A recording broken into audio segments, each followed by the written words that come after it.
What are some plausible theories that you've encountered in your research, DB Cooper?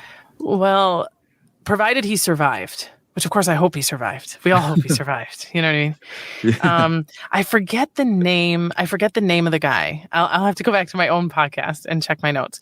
But there was an individual who basically pulled a copycat maneuver, like a year later, and survived. And he did the same thing. He did it. It was a 787 or a 747, whatever, that the plane that had that cargo door that dropped down, which was so key. Right.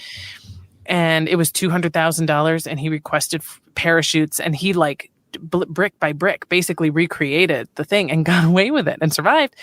But they found him because he wasn't very inconspicuous. He sort of told people, you know what I mean? He was like, he was taking skydiving lessons and was like, I think I could do it too.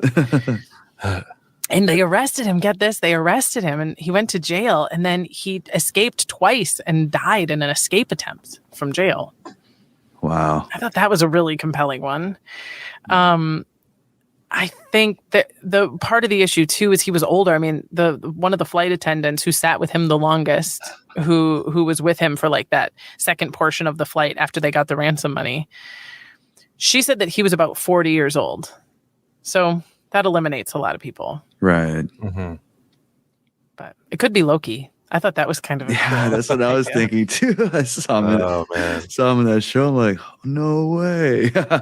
I just think it's so cool. And like the money, they found a little bit of the money in like 1983. But even where they found it and the condition that it was in doesn't make any kind of sense. But I think anyone who really wants to convince the world that they are DB Cooper or who know where DB Cooper is has to have the money. Otherwise. Right.